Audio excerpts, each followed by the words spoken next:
Hey there guys, today I'm going to give you a quick tour of one of my simplest rainwater harvesting setups, and that is a wildlife water that I made out of a billboard tarp, an Ibc Tote, and a little automatic dog watering dish, and it is located right over there. So let me give you a quick walk around, show you how it's set up, how it works, and then at the end maybe I'll show some rainwater footage or some animals using it. Okay, so I'm going to start out this tour with just a quick overview of how this system works, and then I will go into some finer details of each specific component. But the real quick basic overview is that up the hill in that direction is a billboard tarp that is laid on the ground that funnels water into a little channel. It runs down a pipe into this Ibc Tote, and then the Ibc Tote fills this little water dish with a float valve. So that's the basics. Now I'm going to take you on up to the tarp and talk about that, and then we'll work our way down back here.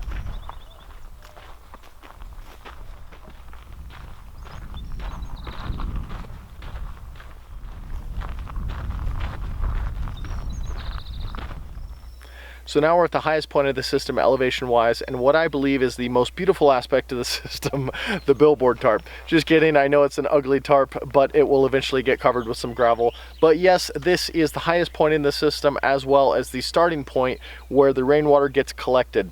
This is just a billboard tarp that I have facing print side down, so that's why it looks all white. And I have it laid on some ground that I graded by hand to where all of the water will flow down to that far corner right there where you see the sediment kind of building up.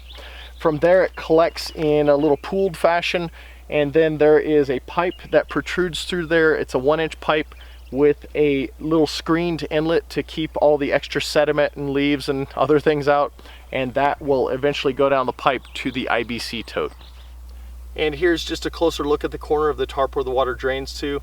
You'll notice the sides of this corner are bermed up slightly higher than the rest of the tarp, and that is just to allow the water to be able to pool up in this corner while it drains through this 1-inch pipe. That line of rocks right there shows you about where the water can pool to, and I've estimated that can hold roughly about 50 gallons of water while it is draining through the pipe. Once it drains through the pipe, it takes a path down to the Ibc Tote, and I'll show you that now. So here's where it starts, and it runs all the way underground to the Ibc Tote, and I'll just walk the path that it takes.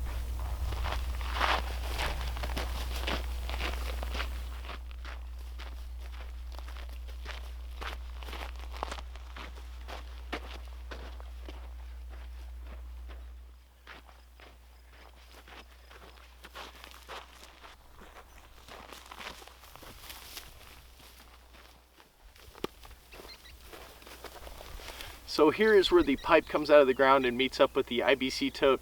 So let me take you around the backside and show you how that's set up. And here's a better view of how the pipe comes into the Ibc Tote.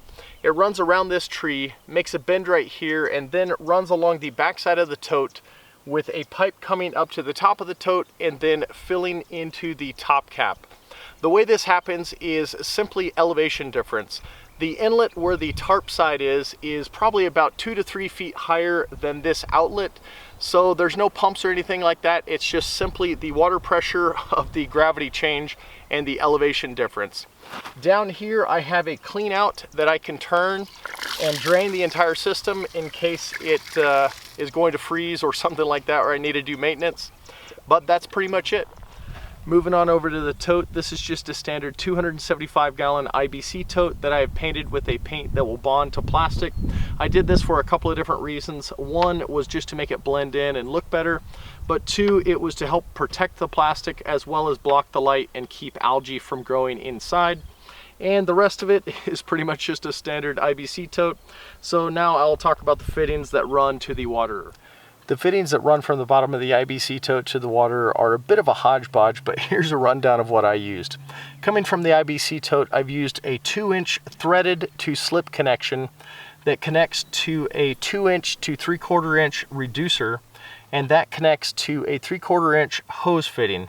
That fitting then connects to standard 1/2-inch irrigation fittings through this elbow and then runs into the ground towards the water dish. This hardware cloth around it is just there to protect it from javelina and other animals that might bite this line. I know it may seem contrary, but in the desert, when water is scarce, animals will find water wherever they can and they will bite fittings like this. So that is just there to protect it, as well as protect it in the ground as it runs to the water dish. And the final component in this system is just this automatic watering dish. You can find these on Amazon, eBay, livestock, or feed stores.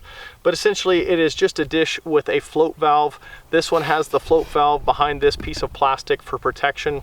And as the water gets drained down by an animal drinking, the float valve sinks down and allows water to flow from the IBC tote into the dish.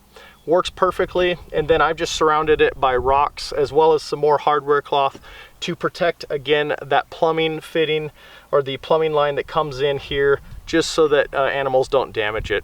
So that's pretty much it. Okay, so that's pretty much the tour in full. I hope it was interesting, or at least maybe gave you some ideas, especially if you are into rainwater harvesting.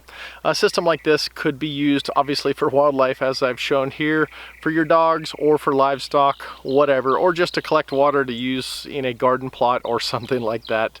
If you do want to see a cleaner setup with a little bit more explanation as to the grading and how the water flows, I will post a link down below or up top to my rainwater tarp project. I have a couple videos on that, and I kind of talk a bit more in detail on how the water flows and all that good stuff.